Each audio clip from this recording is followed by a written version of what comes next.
Ladies and gentlemen, welcome to this event sponsored by the Kiwanis Club of Medicine Hat and the Chamber of Commerce. The partnership has involved 25 years, but the Kiwanis goes back to 1987, which is about 40. And we always look forward to these smiling faces that come here. Now, you will notice by checking your wristwatch that I'm a little ahead of time. And I'm so pleased to do so because rather than starting at 5 after 12, we start at 5 minutes to 12. And so let us just understand that this is the way we're going to operate. You cooperate with me and I'll cooperate with you. And then if you don't, I'm going to take you to the back ship. Okay. Thank you very much. And to start it all off, we have this famous singer from Medicine Hat, the roving reporter and the nicest voice in the world. And will you please stand for Old Canada, Randy Ferry.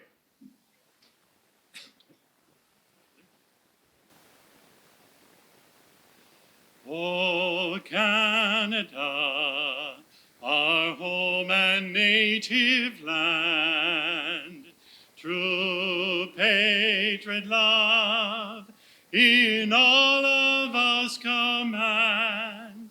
With glowing hearts we see thee rise, the true North strong and free. From far and wide, O Canada, we stand on guard for thee. God keep our land glorious and free. O Canada, we stand on guard for thee. O Canada, we stand on guard for thee. Thank you. Thank you very much, Randy. You may be seated because we want to introduce some special guests. Not that you're all not special guests, but this is a special. Okay. Let's start out, first of all, by introducing the Member of Parliament for Medicine Hat, Carson and Warner, Mr. Glenn Motz.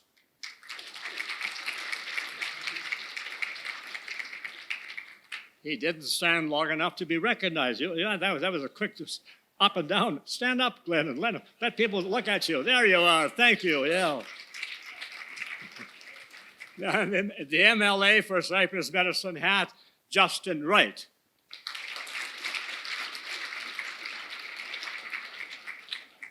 And of course, we have Mayor Linnsie Clark, and here she is. All welcome our special guests. We'll be hearing more from you more in a moment, Your Worship. Well, maybe more than a moment. I'm sorry, I'm just rushing a little bit there. And we have some guest counselors who have come here. Allison Van Dyke.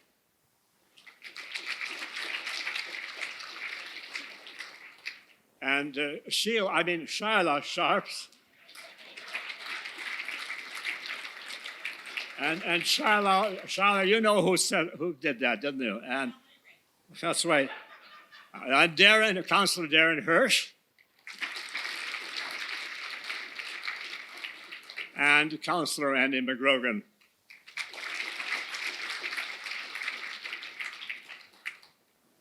Okay, now we have some very special guests. The Mayor of Redcliffe, our old friend Dwight Kirkpatrick. Thank you, Dwight. Welcome. And we have two councillors from Redcliffe as well, and that is Larry Liepert.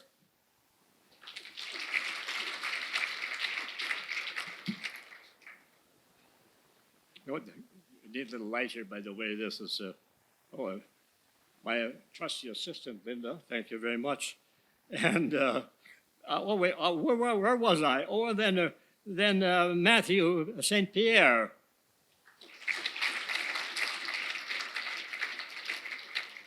we also have, well, I have to find my list. The only time I use a list is when I introduce people so I don't make any mistakes. From the Cypress County, our friend Richard Oster.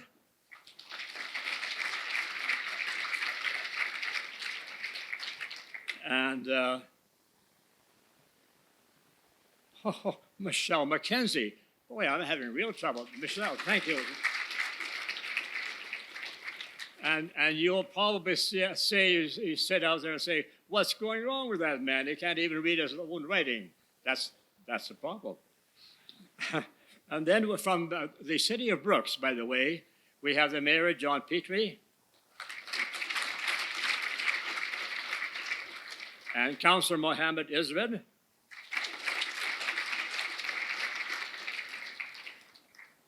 And we are very privileged to have from CFE Suffield the new colonel out there, Lieutenant Colonel Joe Adishuk.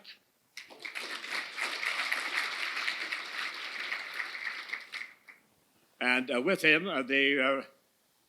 this is what the regimental sergeant major, chief warrant officer, and the RSM he's here to protect the colonel.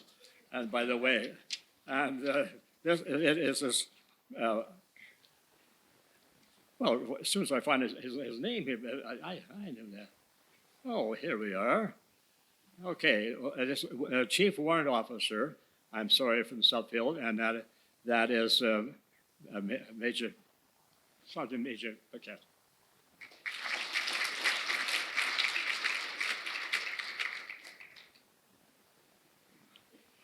And thank you for there are many from the city. We have a lot of the managing directors, and we're pleased to see you with us, by the way, because this is the time to find out what the mayor is thinking about. And make sure you have your notebooks ready. And I want to take a moment here, by the way, at this particular time, to congratulate Police Chief Alan Murphy and all his colleagues for the 125th anniversary of the police services. Please give them a hand.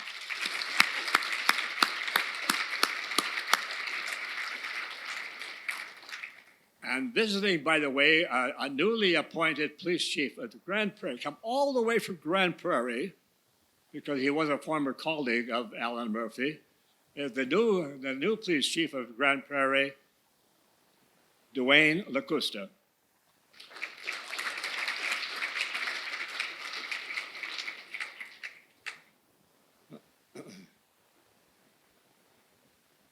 Now, I'd like to introduce first of all, the president of the Kiwanis Club of Medicine Hat, Perry Burgum.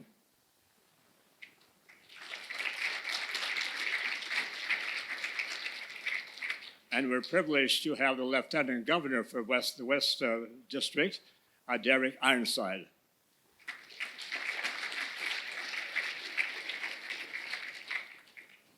From the Chamber of Commerce, we have the chairman, Steve Hyde.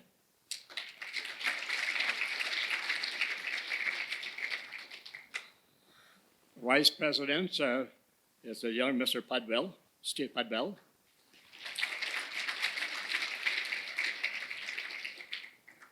And we have the treasurer is, we'll get it here, Davis Grosowski. Davis.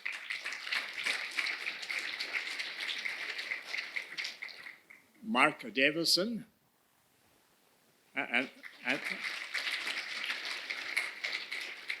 And Mark is the superintendent of Minnesota School District or School Division and does a double duty here. He's keeping track of mixing education and business, and that's great. Town and gown, that's what it's all about. And well,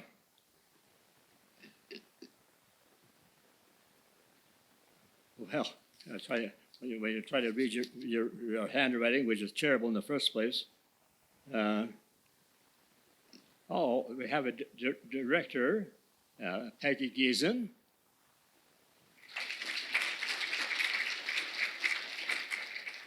And Peggy, we haven't seen you for a long time. Good to see you.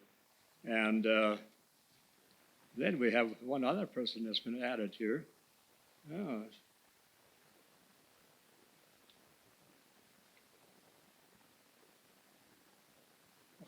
Our friend Les Scholey.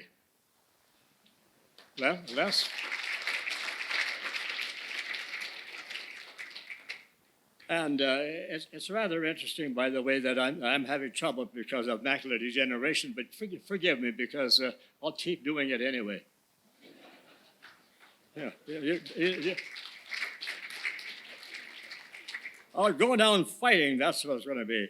I want to thank at this particular time the people who worked with me to organize this event, the Chamber of Commerce and the people from the Kiwanis Club, and especially John, who takes care of everything when we ask him to do so. So give John and the committee a hand.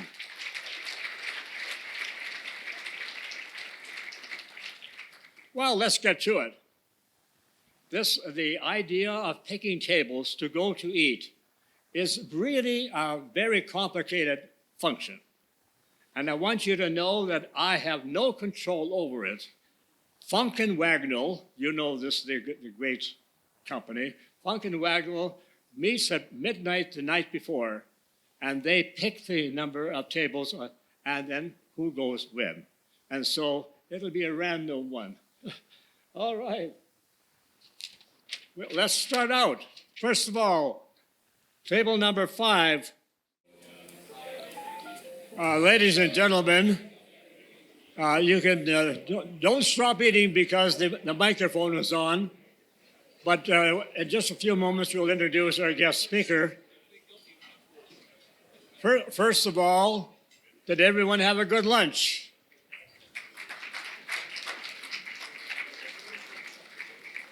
And those that clapped, I'm not sure. But the dessert, you can sneak out quietly, get some dessert, and if you like it. And now I'd just like to say a few words about this event. In 1987, the Kiwanis Club of Medicine Hat had asked the mayor to come in and give us the highlights of the year before and give us the vision of the future year. And we've continued that. And then just in the late 90s, we partnered with the Chamber of Commerce. Now, what we have here is a nonprofit community group who care about the city of Medicine Hat. And they, like other charities and other service clubs, do a lot of work for the city by volunteering and putting on projects for various groups in the city itself. So they're a very valuable source of support for things going on in the city itself. Now, it's rather important, I think, on your tables you'll have some information. And should anyone want to join the Kiwanis Club, we have Judy Burgum, the secretary, who will be there to take your name. We meet every second Tuesday at the Medicine Lodge. So that's just a little prompted there. Now, at the same time, what happened here is the Chamber of Commerce joined us, and they look after the business section of the city, so town and gown. And while I'm talking about that, in introducing all of the guests today, I somehow missed somebody who is a Kiwanian and the president of the Medicine Hat College, Kevin Shufflebottom. Please welcome Kevin.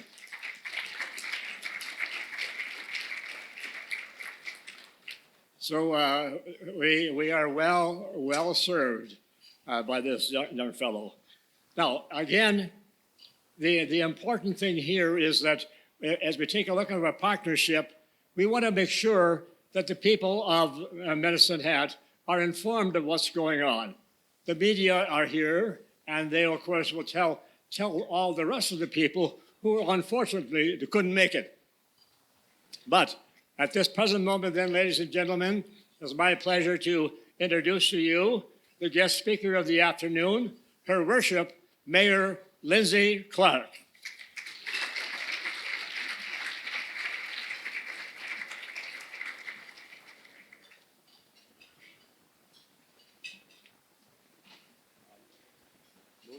out of the way.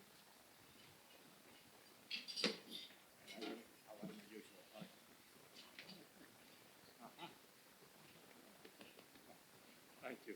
Okay. Okay, I'm gonna get my timer started here. I started the day off a bit flustered. My printer wouldn't print my speech, which is not uncommon. About 60% of the time, it works every time. That's about it. Welcome, and thank you so much to everyone who was involved in putting this event together to allow me to share some of the things that we've been working on over the last year and foreshadow some of the things that are coming in the future. We'll start. So here we have our administrative executive. They're here at the front with us today. And here is your city council, Medicine Hat City Council, some of whom are with us today, as introduced by Ken earlier. So when I am asked what the biggest challenges that we faced over the last year and into 2024, it has got to be affordability. Most communities are facing most members of our community and most communities are facing significant financial strain due to the continued rise in the cost of living, from rent and groceries to transportation and, of course, utilities. Affordable and attainable housing is also part of this affordability issue, and I will talk about that a little bit later. One of the key conversations around affordability last year was utility bills, and we saw the price of utilities rise dramatically, both in our community and across Alberta. So Medicine Hat's electric utility in 2009, a market-based rate structure was introduced for both our electric and our gas commodity. And as prices started to rise last year, the business philosophy of our electric utility came into question. Many in our community asked why we would be aligned with market rates when we own our own utility and produce our own electricity, particularly as our electric generation business was experiencing unprecedented earnings. This is a very valid question and one that I will speak to more later on in the presentation. But in 2023, in an effort to mitigate these rising prices for our electricity customers, Council extended the 2022 fixed rate for electricity, which at the time was 8 cents per kilowatt hour, for an additional 6 months into 2023. But this meant that many of our customers saw a dramatic change in their utility rates from June to July when that extension expired. And we heard an outpouring of concerns from our community. I heard from people in our community who were having to make very difficult choices that no one should have to make, between keeping your electricity going and buying food. And we also see the cost or the affordability issue coming up in who's accessing our housing supports. So the reality of this situation is being brought to bear in our community across the social servicing sector as well. So Council responded with a three-pronged approach. $33.2 million in affordable relief, resulting in $800 applied to each residential utility account holder and $2,000 for each small and medium business account holder. Disconnection fees, NSF fees, and late penalty fees were also waived between June 1st, 2023 and September 18th, 2023. We also established an interim price that was based on wholesale prices and directed a third-party review of our Comco business. In November, we also established a single rate for natural gas, which is also based on the wholesale pricing. Our customer care team is often the first barometer of community sentiment. And if you advance the slide here, yeah, you can see a general upward trend in calls received over the last few years. During 2023, we saw the volume of customer care inquiries increase from 86,000 to almost 100,000, largely due to concerns around energy pricing and which plan would offer people the best price. Customer care and billing manager Denise Schmaltz confirmed that about 85% of these calls are utility related. So I just want to extend our gratitude to the members of the customer care team for all the work that they've done over the last year. I know it's a very difficult job, and they're very well their efforts are very well appreciated. We also took a look at fare entry enhancements. So in addition to responding to concerns about energy rates, City Council also expanded the fare entry program, an initiative that ensures low-income families and individuals have reasonable access to a range of city services, including recreation, arts, and culture, and transit. In 2022, the program was enhanced to add the transit discounts, increased the subsidy rate for eligible services from 50% to 75%, and increased the maximum user fee assistance per eligible resident per year for recreation and esplanade programs.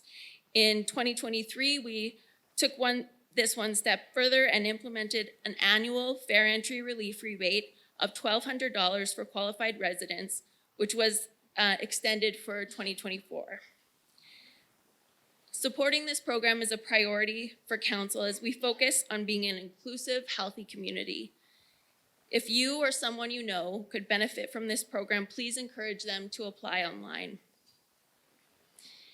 This Council also values the important role our natural environment plays in our continued economic and community success. And we are very excited that the long talked about environmental framework is nearing completion.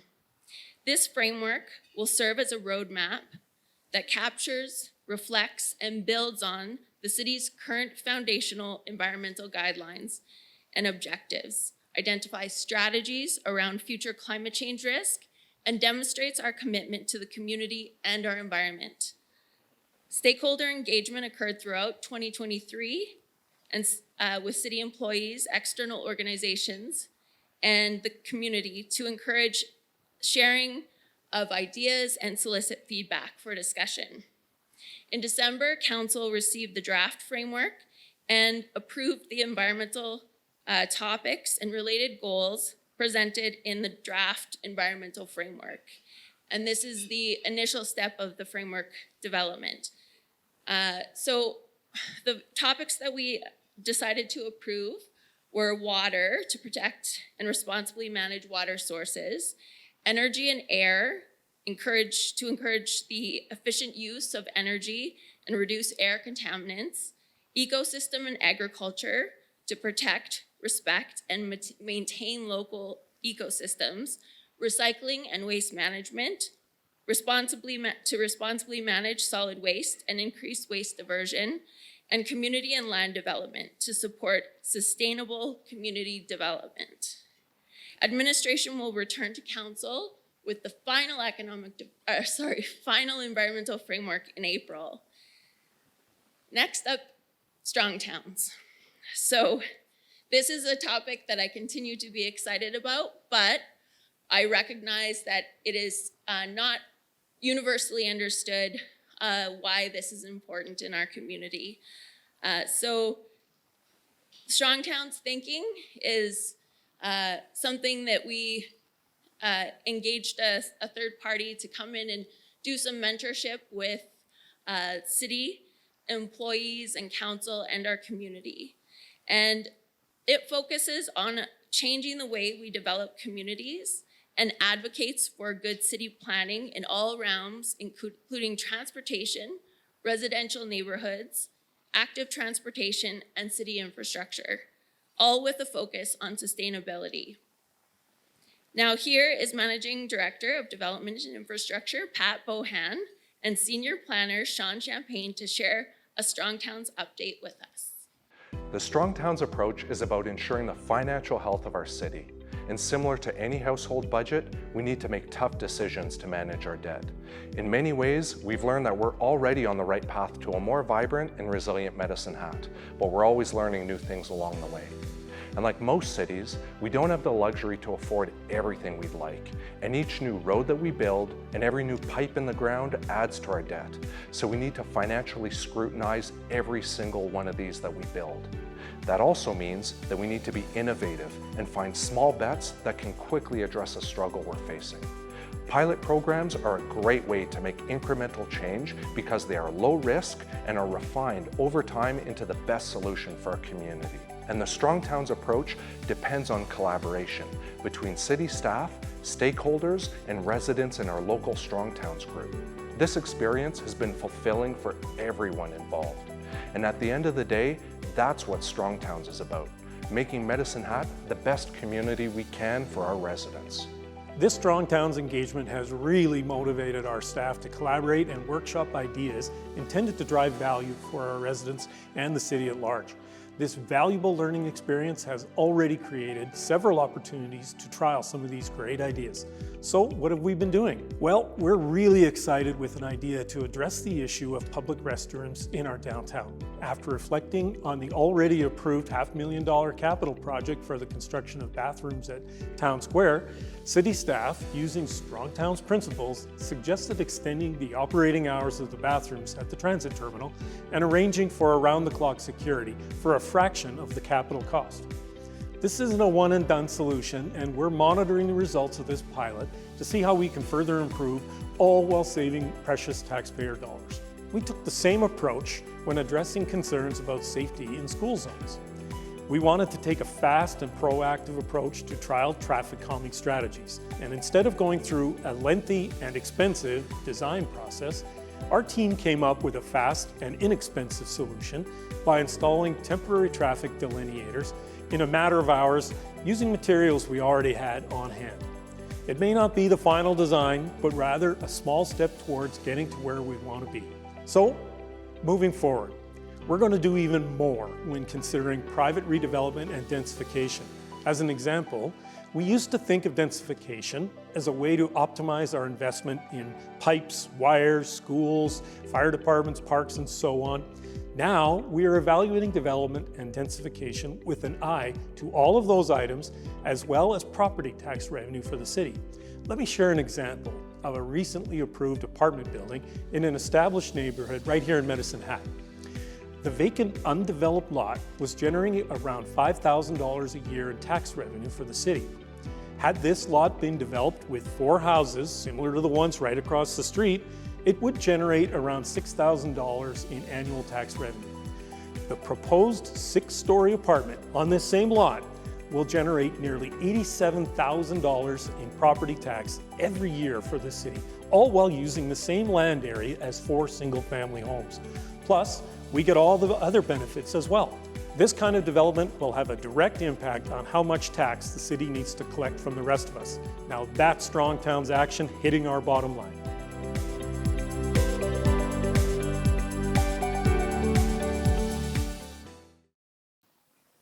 Great video. You'll notice Managing Director Pat Bohan is at this table beet red. Thank you for doing that video.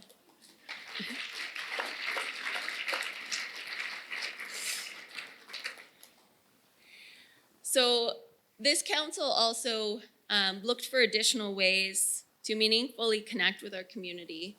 And in 2023, we worked with our community partners to introduce community town halls hosted by our partner organizations. Throughout the year, town halls were hosted by the Viner Center, the Medicine Hat Public Library, and the Chamber of Commerce, offering residents an opportunity to engage with City Council on a variety of community topics. If your organization is interested in hosting a town hall, please reach out to the mayor's office or email townhall@medicinehat.ca. So looking ahead to 2024, as I mentioned earlier, housing is going to be a key issue for the city. I had an opportunity to participate on a panel at the most recent, on housing at the most recent mid-sized city mayors caucus. And to be sure, this housing issue is an issue that's top of mind for all cities as we head into 2024. Prior to 2021, housing affordability and availability made it easier to address challenges. However, a number of problems have converged over the last few years to exacerbate the problem.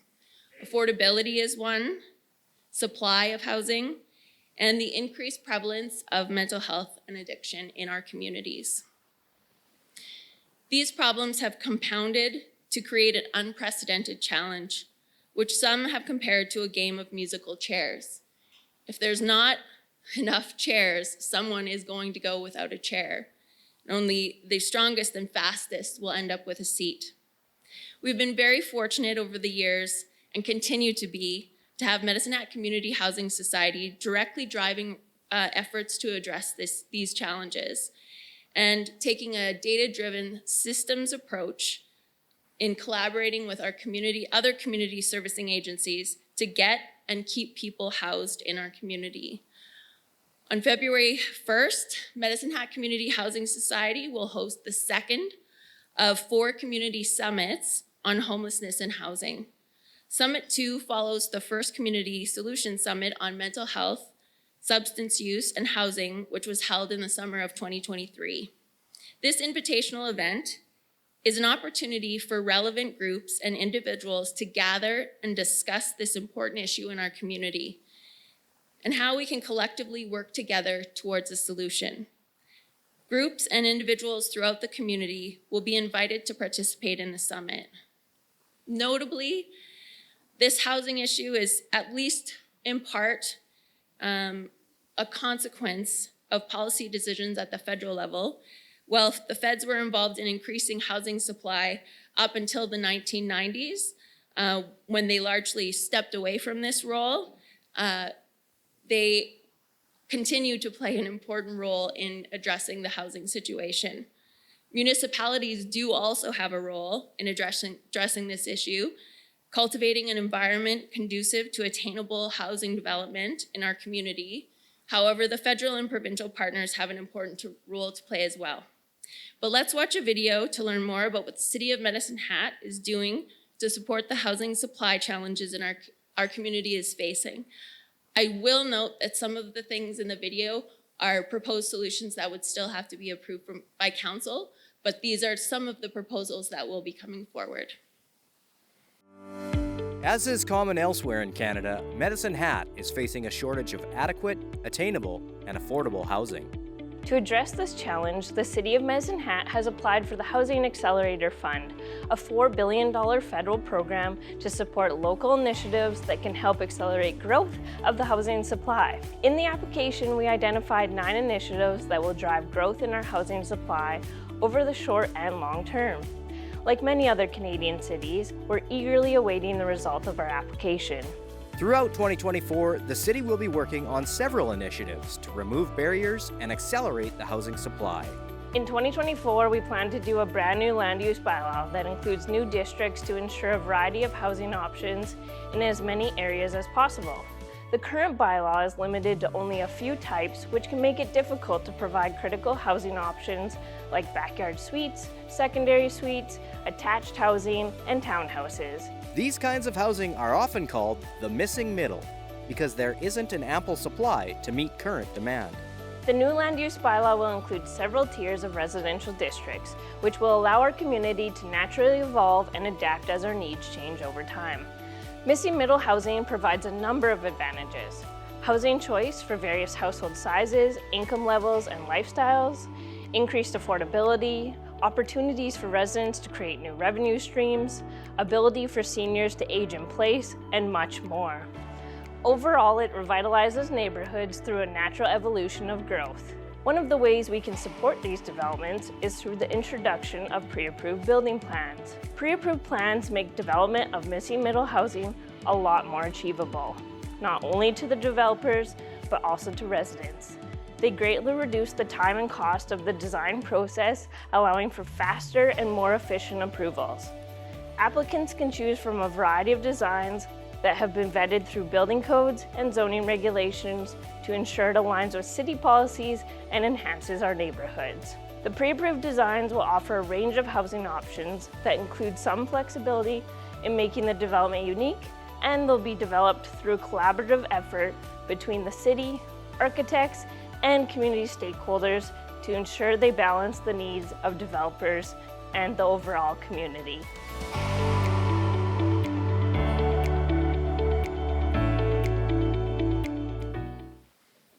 Thank you. So I was asked to also reiterate that the housing, the standard plans that will be available won't be required to use for people to use, but they will be available. And part of this is about ensuring that people can develop. So larger developers sometimes aren't interested in maybe like a smaller accessory unit, or they may be, but to drive those costs down, to open it up so that the accessory units like basement suites and granny suites are available to developers who want to seek those types of developments out.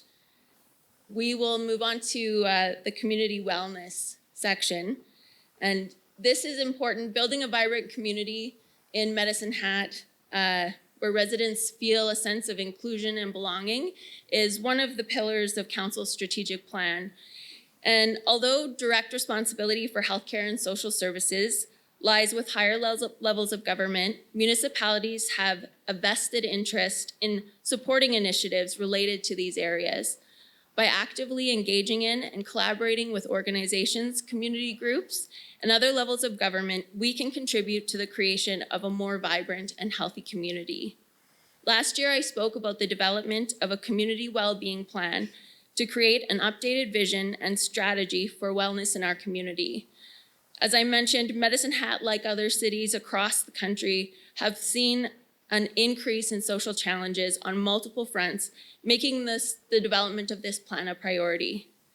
This year, you'll have an opportunity to contribute to the development of that plan through a number of public engagement opportunities.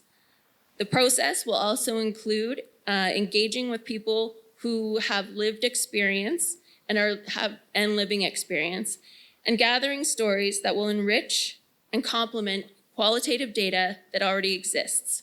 So stay tuned for more details on those engagement opportunities. With respect to policing and community safety, I think this was mentioned, but for those of you who aren't aware, earlier this month, the Medicine Hat Police Service celebrated its 125th year as a police service. I thought that you guys might cheer for them, but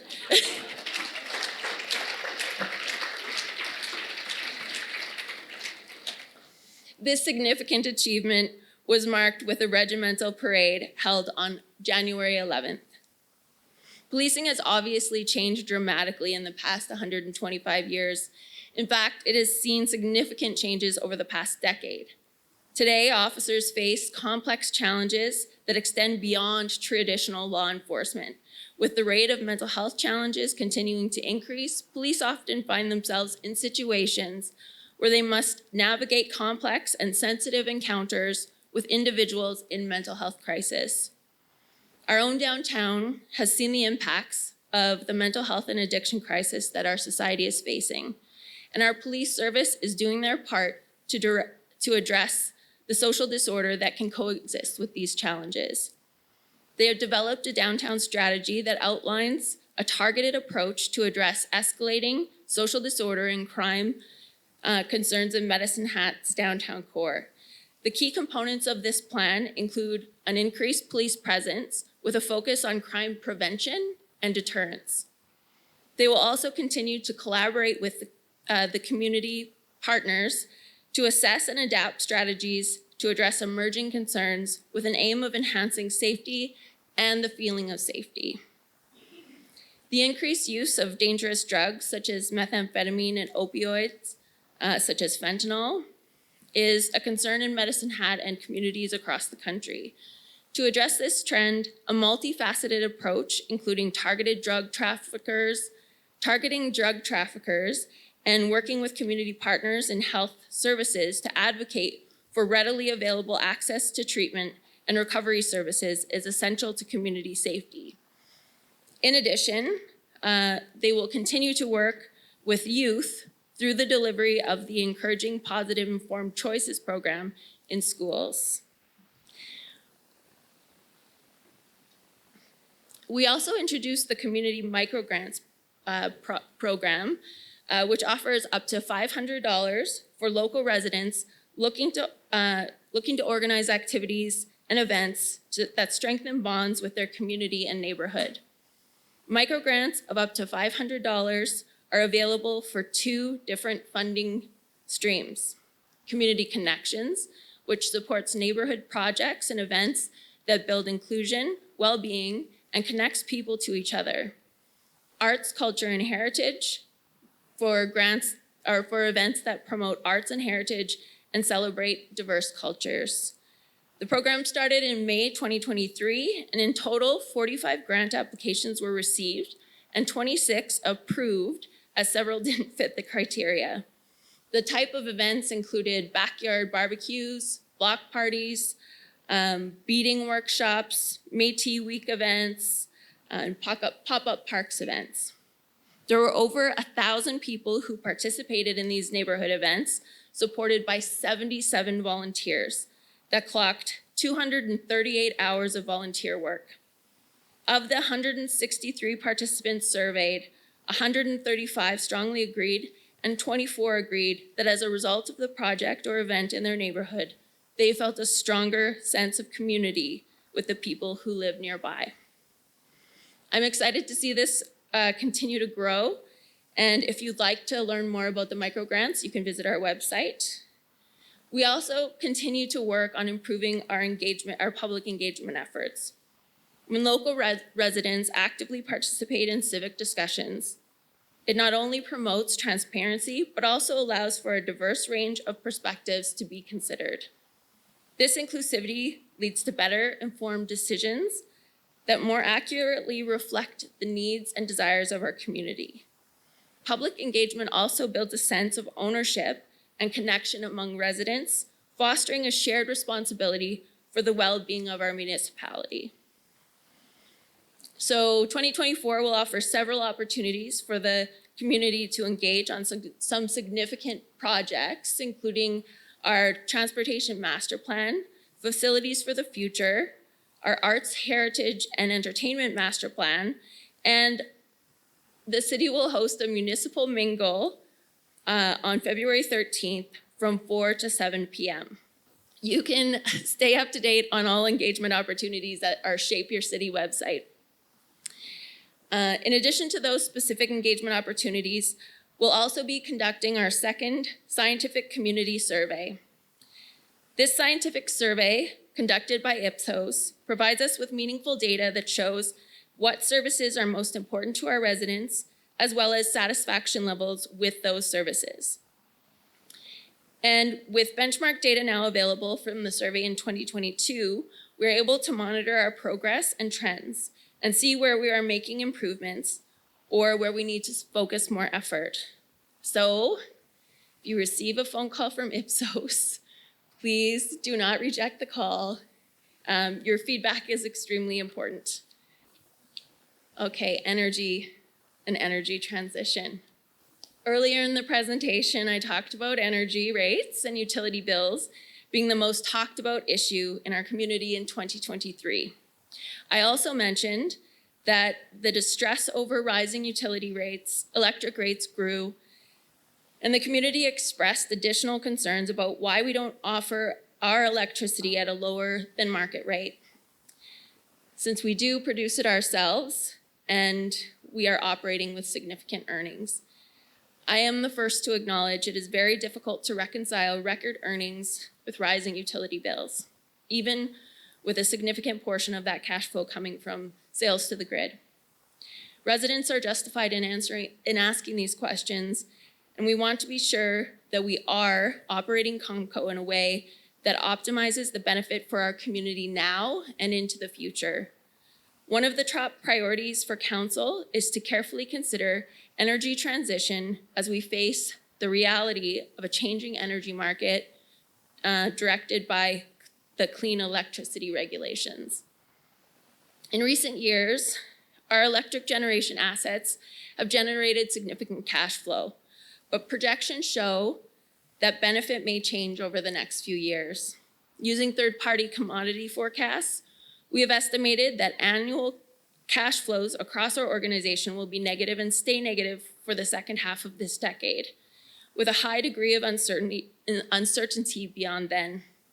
Not only are commodity prices expected to soften considerably from new thermal generation and build out of renewables in the province, we are also still working to resolve our municipal operating gap. Equally important, we need to be prepared for the investment that will be required to meet the clean electricity regulations. Whether we agree with pending federal regulations or not, it is the reality that we are facing. Based on the current draft clean electricity regulation, the only way to meet this requirement is through mitigation measures such as carbon capture or by changing our energy generation assets to clean energy options. Both of these efforts will easily add up to hundreds of millions of dollars. Even assuming costs of the solutions, even if we assume the cost of the solutions will reduce over time. So yes, we do own our commodities business, and currently it is generating a positive cash flow, but we have to be sustainable and find a way to stay competitive in a future clean energy market. If we don't, not only do we risk losing the revenues we have today, but we will also be stuck with expensive reclamation costs that could have a material negative impact on both our energy customers and our taxpayers. The truth is, it's the problem of energy transition isn't one with a clear solution for us at this time. Commercially viable renewable options available to us today don't produce electricity 24/7. So while other areas of Canada can rely on hydro or nuclear to satisfy their consistent generation needs, here we still rely on natural gas, which is a very clean burning fossil fuel, but it is a fossil fuel nonetheless. Carbon capture and sequestration technology is not yet achieving the required emission reduction levels under the current draft federal rules. And again, carbon capture and renewables are both very expensive.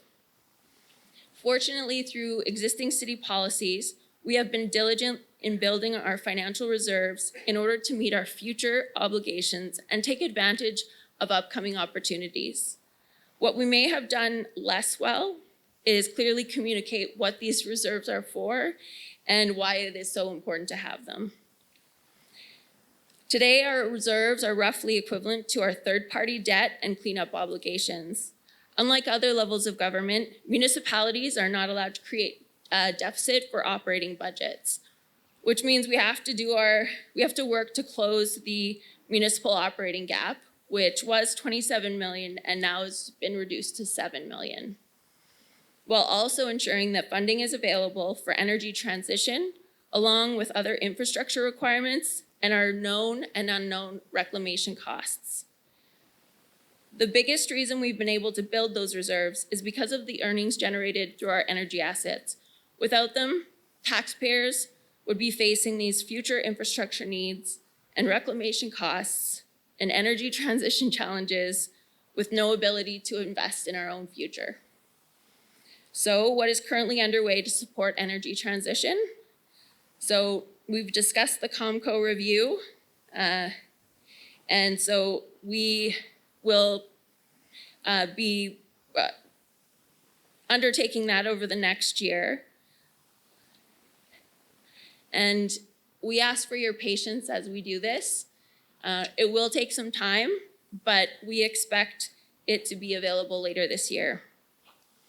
Carbon capture, which you've heard about at previous presentations. Our efforts to position Medicine Hat as a carbon capture hub continue. Carbon capture is one of the few technologies available for hard-to-abate sectors such as natural gas power generation and chemicals manufacturing to achieve net zero by 2050. It's first of a kind technology and higher risk, but something we are willing to invest in to invest further due diligence and prepping, as we see a big need not just for ourselves, but for other local industries who need to meet this emission standards.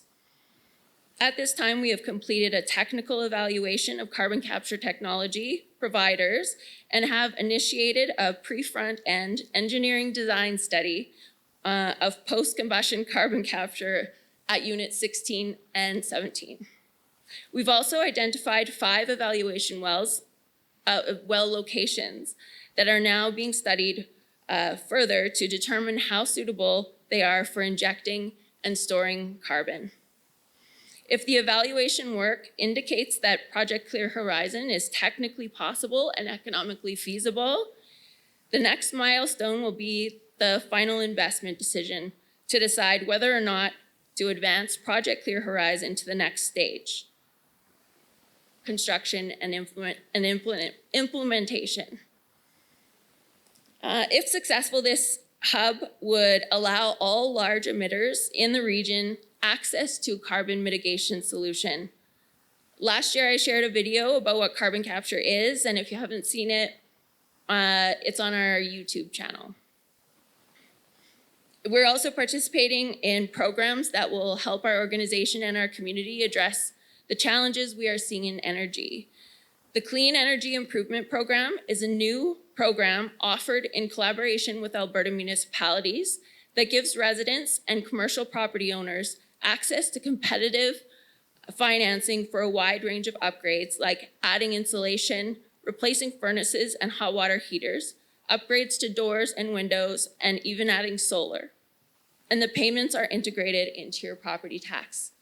And the loan basically stays with the property. If you sell the home, the purchaser takes over responsibility for paying those loan payments. We're also participating in Decentralized Energy Canada's Next Generation Energy Innovation Challenge, a 3-year project designed to develop capacity that supports Alberta energy transition and diversifies the energy economy. The challenge leverages provincial and federal investment in demonstration projects to create jobs and improve the competitiveness of Alberta's energy businesses and communities. Also in January of each year, the city launches HatSmart, a popular award-winning program that offers incentives to help property owners and builders make environmental and energy-conscious upgrades when renovating existing residences or constructing homes. This spring, this is a big construction project coming up. Work will begin to complete the much-needed water and sewer upgrades on 3rd Street downtown. The water and sewer utilities in the downtown core were originally installed in the early 1900s and are at the end of their useful life. The extent of the work includes the 500 and 600 block of 3rd Street Southeast between 5th Avenue and South Railway Street, along with the 200 block of 6th Avenue Southeast between 2nd Street and 3rd Street Southeast, and that will occur in 2024. The project includes replacing and upgrading the sanitary sewer main, water main, storm system elements, utility services, road, sidewalk, street furniture, planters, trees, and improved signage. While this project is expected to cause significant disruption, administration is engaging with business owners in the area to understand the impacts and work collaboratively on efforts to reduce these impacts. Again, if you want to know more, please visit our website. economic development. We have officially launched our economic development efforts under the brand Medicine Hat Economic Development. And I'm sure that many of you have seen activity increase in this new group to begin work with our city and our region. Focusing on 4 pillars of growth: business development, workforce development, investment growth and readiness, and investment attraction. The Medicine Hat Economic Development team will take a holistic approach to economic development. And recently we launched a few videos on these pillars to help better explain what they are, and we have a few short videos to play in that regard. Workforce development is a key element of a strong economic development strategy. Attracting and retaining a skilled workforce is vital to our growth, prosperity, and sustainability. A skilled workforce supports existing businesses and helps to attract new investment, which leads to more job opportunities and a larger tax base. With a larger tax base, the city can reinvest in vital public services, infrastructure, etc. Retention strategies allow us to avoid what is known as brain drain, or the loss of educated and skilled workers to other municipalities.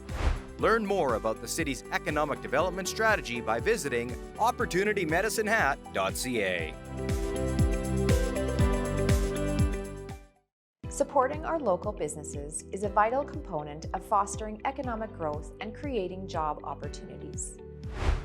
Local businesses are vital for economic stability, creating compelling job opportunities and competitive wages. The city plays the role of liaison, collaborating with government, industry, businesses, the community, and various economic development stakeholders, ensuring access to essential services and support. A successful business retention and expansion strategy, one in which we connect with industry to understand their pain points and follow up with supportive programming, will aim to not only keep businesses here, but grow here, ensuring sustained innovation, productivity, and increased job opportunities. This proactive focus contributes to the growth and prosperity of businesses that have proven to be a natural fit for our local economy. Learn more about the city's economic development strategy by visiting opportunitymedicinehat.ca. Building on our existing strengths through investment attraction is a key pillar of a strong economic development strategy. Our business retention and expansion program identifies strengths, gaps, and opportunities in local businesses and industries. Through this work, combined with a strong understanding of our regional assets, we can form an investment attraction strategy to fill the gaps and leverage those strengths and opportunities. By actively attracting investment to Medicine Hat, we aim to increase and diversify our tax base, create jobs, and other opportunities that increase quality of life for our residents. Learn more about the city's economic development strategy by visiting opportunitymedicinehat.ca. Assessing our investment readiness is a necessary factor when taking a holistic approach to economic development. Before implementing investment attraction and business expansion strategies, it is crucial to assess community readiness factors. These factors include the availability of land and housing, energy infrastructure, access to essential services like healthcare, and the efficiency of regulatory frameworks. Essentially, the amount of red tape investors must cut through. All of these factors must be considered in order to create a strong foundation for investment. Learn more about the city's economic development strategy by visiting opportunitymedicinehat.ca. That was a solid handshake at the end there. One of the videos included the flight simulator that's out at the airport at Super T. I did have the opportunity to try that, and I was fairly unsuccessful. I crashed twice, but no humans or animals were hurt in the process, except my pride, maybe. So while we focus on these 4 pillars, we also recognize that we can't be successful in isolation when it comes to economic development. And so to that end, we are working with Cypress County, County of 40 Mile, Town of Bow Island, Town of Redcliffe, and the Village of Foremost to develop a regional economic development strategy. And with the with the aim of improving our regional capacity to attract and retain economic growth for a more prosperous southeastern Alberta.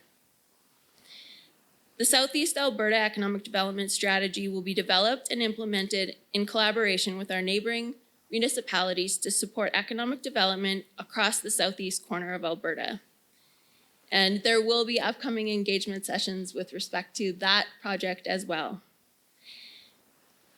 Addressing labor shortages is a theme across the country, and we've seen the challenges playing out here in Medicine Hat. Immigration plays a pivotal role in addressing labor shortages in Alberta, contributing significantly to our economic vitality and growth. Skilled immigrants bring diverse talent, expertise, and innovation, enhancing our competitiveness. And the influx of newcomers ensures a steady labor supply, supporting industries such as healthcare, technology, and agriculture, which are essential for our region's development.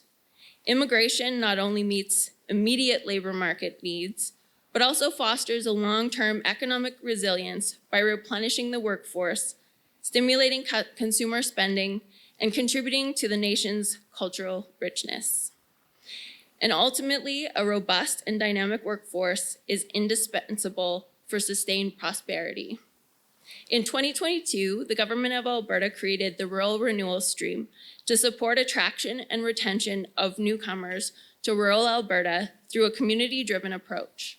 The City of Medicine Hat, along with regional partners Cypress County and County of 40 Mile, the Town of Redcliffe, and Town of Bow Island, are approved as a designated community for Rural Renewal Stream of the Alberta Advantage Immigration Program.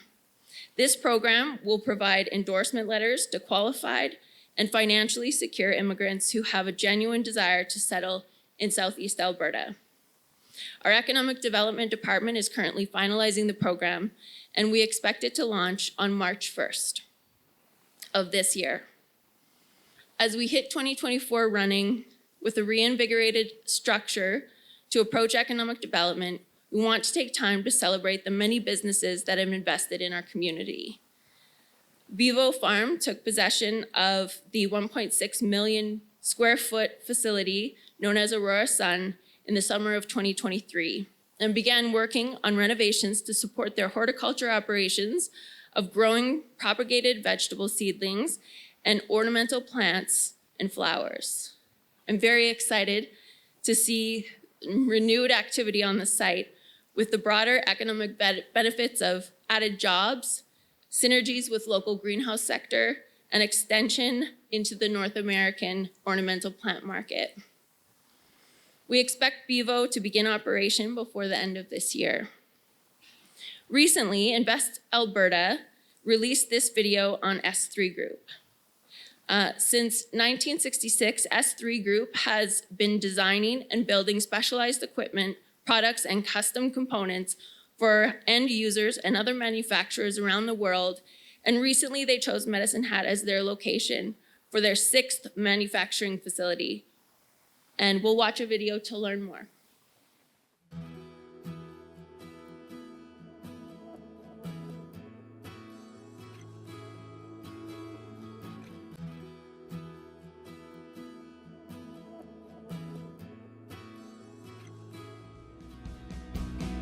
When we decided to choose an expansion location, we were looking for a location somewhere in Western Canada. We went out on an anonymous tour, trying to find communities that had similar values, that had strong resourcing, specifically of talent and support networks. And hands down, Medicine Hat provided the best opportunity for us.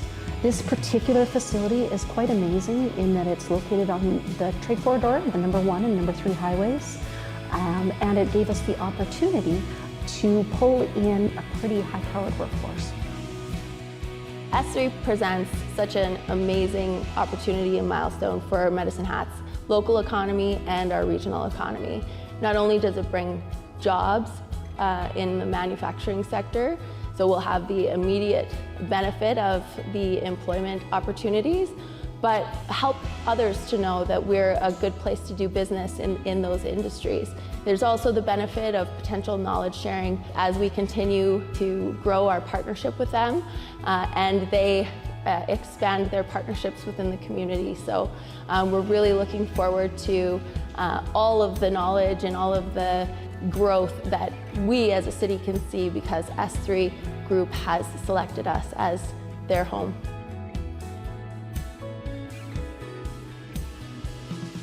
Well, we plan in Alberta to start off pretty small. We'll start off with about 12 to 15 employees at this facility, but within the next 3 to 5 years, we expect that there will be 100 people employed out of this facility. That will include careers in manufacturing, so fabrication, welding, painting, and assembly, careers in administration, accounting, marketing, but also in engineering. We anticipate that we will be opening up an engineering center of excellence here in Medicine Hat. At S3, sustainability is built into everything we do. We have a long-term vision of our company that's tied to one of our core goals, and that goal is creating an organization where our high-performing children will want to work. We look at our business as multi-generational. We want to make sure whatever we're doing, whether it's our environmental footprint, whether it's pay equity, whatever we're touching in our communities, that we're doing it in a way that has a long-term vision because we want to be around for the next 60 years.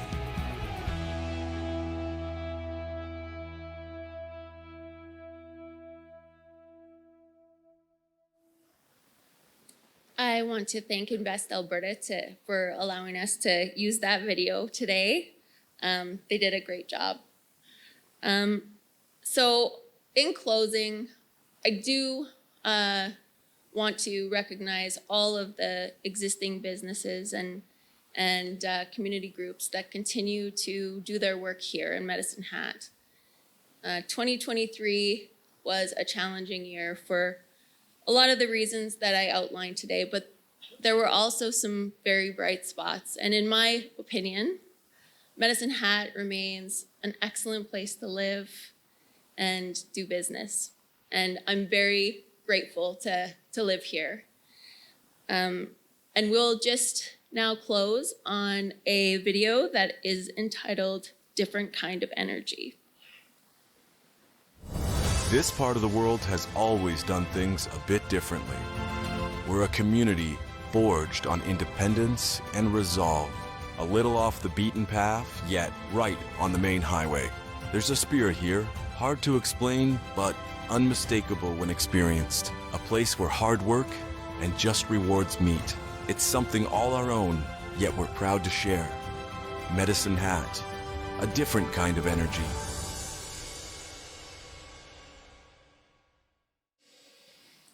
Thank you. And just one final comment.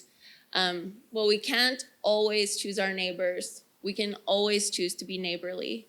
And I hope that we take that with us into 2024. Thank you.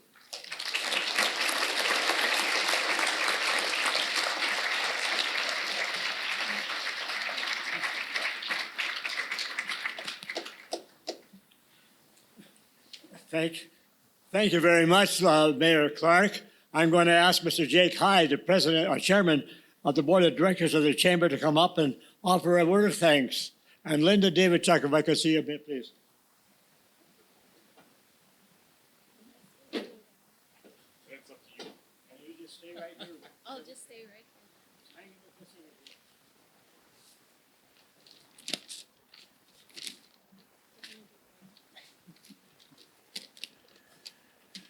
Thank you so much. I do have to ask Dr. Sauer, he's not paying attention right now, but I need one of these mallets and this bell. This is amazing. I swear our board meetings would be a lot faster if I could get that mallet and bell. I digress. On behalf of the Medicine Hat and District Chamber of Commerce, I'd like to extend my thanks to everyone here for supporting this annual event. It's always great to see such a wonderful turnout.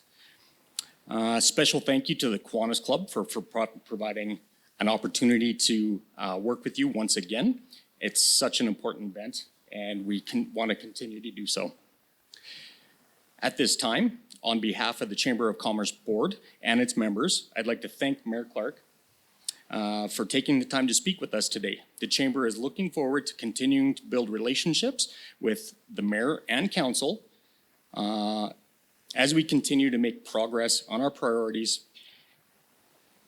At the end of the day, I heard that was a lot of information, I'm not gonna lie.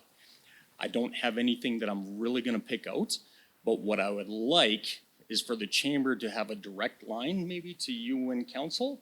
We'll call it the bat phone. No? It can be I read. feel like the bat phone's already taken. By who? That's okay.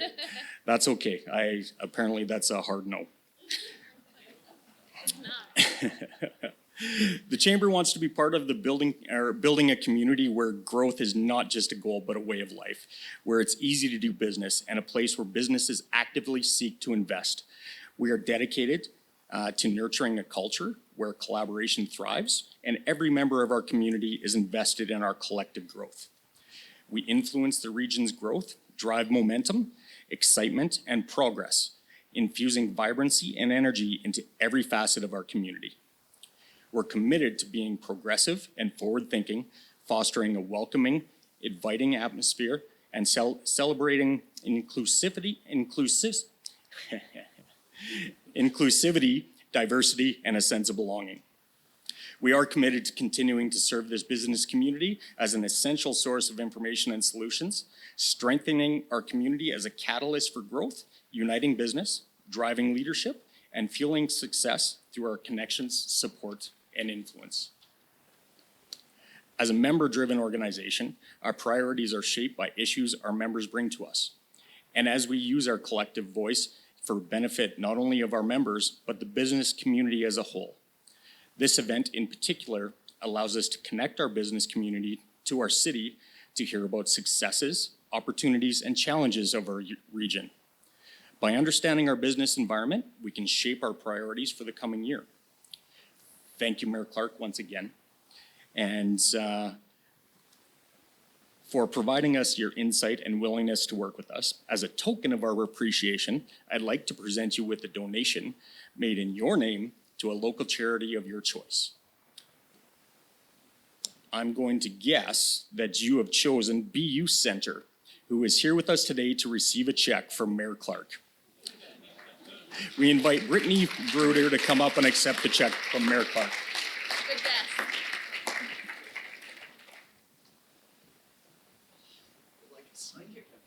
Good guess. Not bad, right?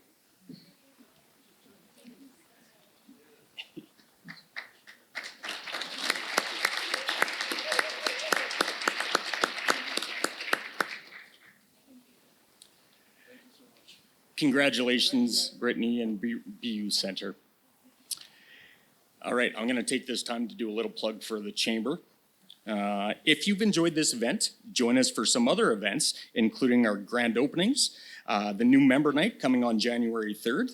I believe I got about 4 emails from Becky today saying today's the last day to join, so get on it. Our industry night is on February 1st. Our Agriculture Advocacy Forum is on February 21st. And of course, the trade show taking place on March 1st to the 3rd. If you're interested in any of these events, hosting an event with us, talk to Brad. Where's Brad? Thank you, Brad. Brad's over there. Talk to Brad or email events@medicinehatchamber.com. If you're interested in more information, remember the Chamber's door is always open. Please, we encourage people to come by the office, talk to our staff, or visit us online at medicinehatchamber.com. Thank you so much. Enjoy the rest of your day.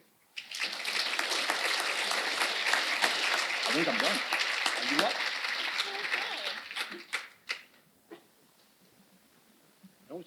Hey, Tim.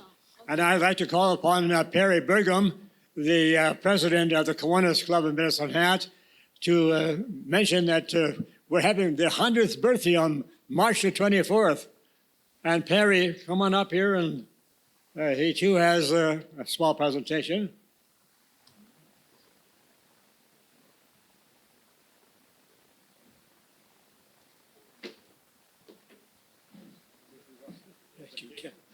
Yeah. No speech, but Ken already said it. I just want to point out the Kiwanis Club of Medicine Hat is celebrating 100 years of service to the community. And it's been our pleasure to be here, and we continue to be a force as a service club in the future. Thank you all for being here, and thank you, Mayor Clark, for your presentation. I also have a donation for you, and going to the same organization, Be Youth. Thank you very much.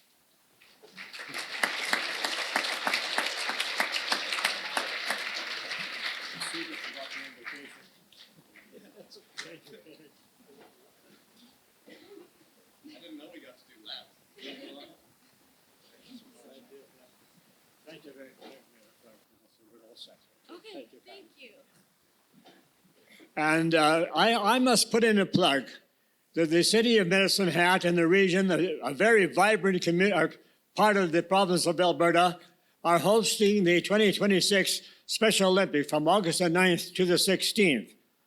We want to ensure that every man, woman, and child gets involved as a donor, a sponsor, and or a volunteer. We're expecting about 1,200 to 1,500 athletes right from across Canada, and about probably 150 officials and coaches. And then we have family and friends. About 1,200 of them are going to come in. We need about 1,200 volunteers, so roughly 3,000 people. We have a budget of $2.7 million. We're up to about 2.1, and we're short 300 to 400,000.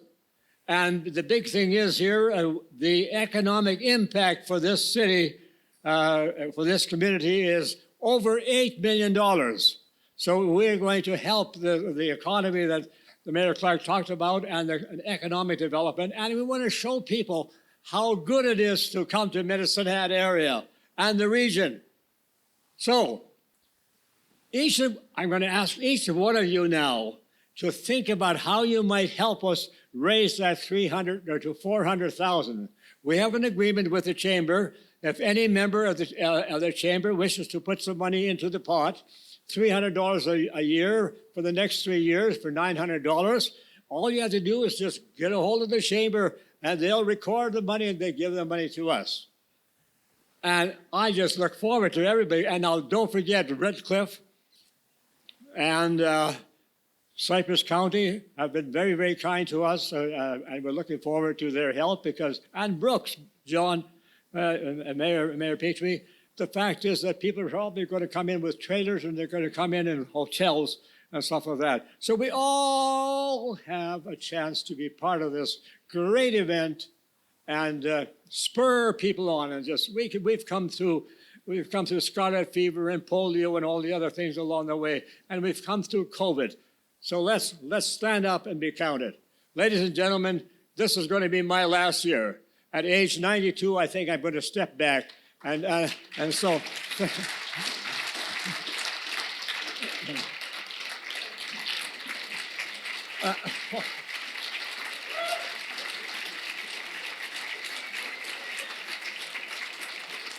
you know,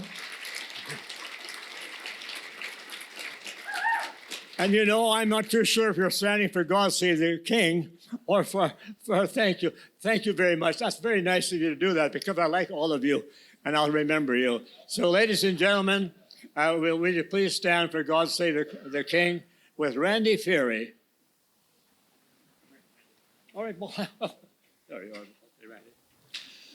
God save our gracious King, long live our noble King. God save the King. Send him victorious, happy and glorious, long to reign over us. God save the King.